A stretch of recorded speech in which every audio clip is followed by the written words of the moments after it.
Hello, welcome to Window in Wilmington. I'm Shannon Harris. On today's show, we'll tell you what the Delaware Fund for Women does and how they can help you. The Delaware Fund for Women has been making a difference in the lives of women and girls in Delaware, building professional connections, strengthening community ties, and providing great networking opportunities are just a few of the many things that this great organization helps women with.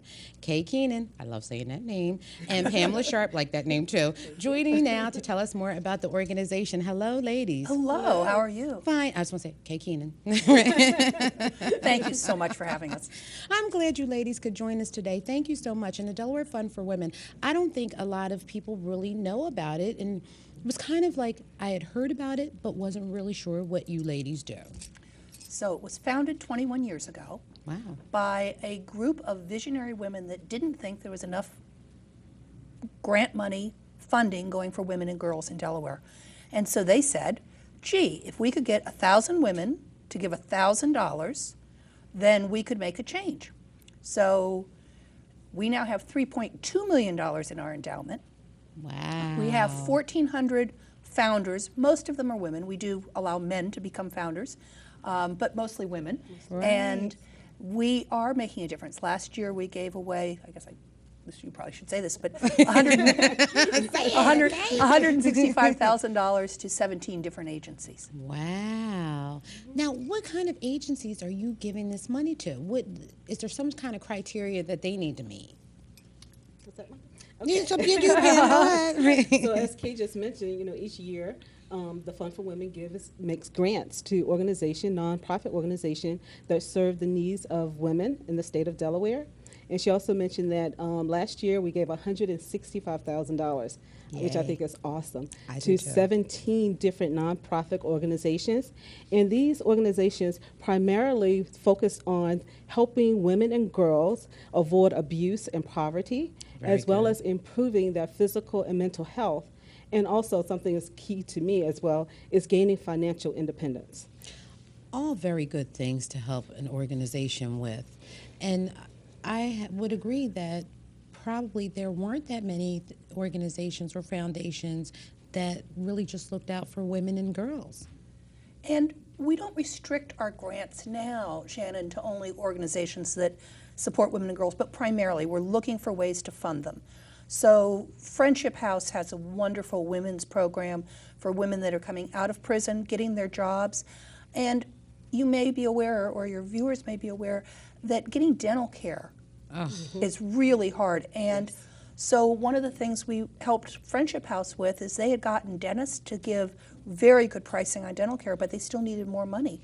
Listen, I have to say kudos to you. I have insurance and dental care is brutal for me. Yes. It's high. So we gave them a $15,000 grant where women that need work done on their teeth can have it done. And it then allows them to get better jobs because no one will hire as your front desk receptionist a person with bad teeth. Right.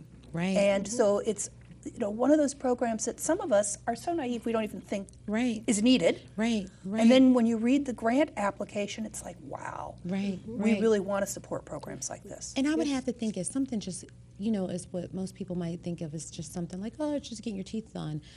Not only does it move you forward in the possibility of securing employment, but it does something for your own self-worth. Absolutely. I mean, you don't want to smile and you're missing half a rack of teeth, I mean, exactly. Yeah. So I think that is really a great program. I really do. With the Delaware Center for Justice, this is my other favorite one, with Delaware Center for Justice and Child Inc., we go into Baylor Prison and we fund for women that are at Baylor to go to parenting class. Wow.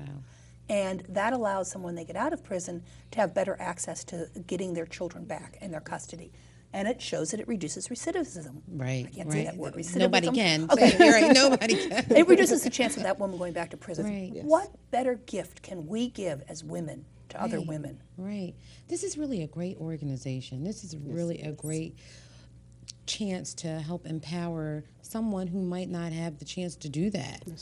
And you mentioned that we're not well known. We're working hard on being better known, why we're here today. I'm glad you could come, and I want you to keep coming back, too. I'd love to come back. But, it's really an accessible organization to belong to. First, you don't have to do anything other than give us money. So for all the busy people in the world, it works well. And you can join us for $200 a year for 5 years. So and you can pay that quarterly, you can pay that monthly. So it's not even a big barrier. It's $1,000 to become a founder. Right. But, when you think about $200, most people can figure out how to get that into their budget. Now, let me ask you something. As the vice chair, what are some of the ways that you're doing to grow the endowment? We're saying it is a small amount to ask. And so we are actively looking for more founders. We do a number of events where we ask women to bring friends to become a founder. And we have done some neat things. We used to say it had to be paid $200 in one check. Well, now we've got the ability to do it monthly. So we've changed with the times to make it more accessible. We also, of the 1,400 founders, we're always asking them to think about other people in their family. Who would they like to give as the perfect Christmas gift? Right. Making them a founder. Right. Yes. That is a nice gift. Yes. So there are some founders that have made their daughters or their Right. sons, husbands, founders. So that also helps us to expand. Right. Well, we're really fortunate. Carla Markel is actually signing our year-end letter with 2 of our founders that have made their daughters founders, and Carla's made her daughter a founder. So very much on that nice. theme of what can you do. Yeah, that is great. Now, are there any events that people can help volunteer for? Because besides funding, I'm sure you do things where you need other help too, people to volunteer for specific things, or So we're not a volunteer organization, other than board leadership, committees, because we really are into the philanthropy, the perpetual gift and the perpetuity of giving away money. So we're not big on finding volunteers. We will help people if they know a specific organization that wants Right. money. Then that's really what we're here to talk about today, is because we're about to give away money in 2015. That's right. Listen, everybody likes to hear you're giving away money, Yeah. right? So now, how do organizations, if they are in need, they have a specific area, like you mentioned about the dental care, how do they go about contacting you all to receive some sort of donation? Okay. So the Fund for Women, primarily, as Kay has mentioned, is makes grants to nonprofit organizations. And so we're actually entering to the beginning of our granting season now. So you can now get the application online. So if you go to www.delcf.org/FFW, Fund for Women, you can get the grant application. But we also want to go beyond just making that application accessible. We want to help those first-time organizations who have not applied for a grant, and even those organizations who has applied in the past but weren't successful. So we're going to be holding 2 different workshops. And because the Fund for Women is a statewide organization, we will have 2 workshops. The first one will actually be on this Friday, December 12th, and it will be held in Dover. And this will be at 10:30 at the Sindel Community Building, which is located at 101 Lookman Street. And then next week, I think it's Lockerman. Lockerman. Okay, I didn't get that right. Lockerman Street. As anyone who from Dover will get lost looking for Lockerman Street. Lockerman Street. And then the second one will be next week here in Wilmington. Okay. And that will be held at the Community Service Building, which is at the 100 West 10th Street, and it'll be at 10 o'clock. So let me ask you, I'm a organization and I'm going to come to one of these sessions. What do I need to bring? Yourself. That's right. Oh, okay. And you have to be a 501c3. So it's not, it's not just anybody, but we will only give money to a 501c3. C3, very good, very good. Because you will show the steps on how you need to prepare your paperwork for this, right? Yes. And answer tough questions like why we won't tell them why they haven't been granted a grant before, but we might direct them on how to make it more appropriate. Right. We really are looking at funding women and girls Right. programs related to them. Right, right. I am so glad you ladies came on today. Good. Grants are open January 1st. We Okay. start accepting them to the last Friday in January, which is not the last day of January. It's January 30th.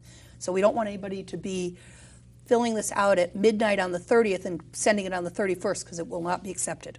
I'm glad you said that. That is important too. It is. Yes. So it is not the last It's not the last day of the month. It's the last Friday, of the month, which is January 30th. January 30th. Very good, Kay. Thank you. Well, you ladies look lovely in red, and I'm so glad you could be here today. Well, thank you very much. for having And us. please come back and share with us about more of your great gift giving. We'd love to come back and tell you who we're giving money to in 2015. We'll definitely do that then, Kay. Thank you, Shannon. Thank you. Ladies, take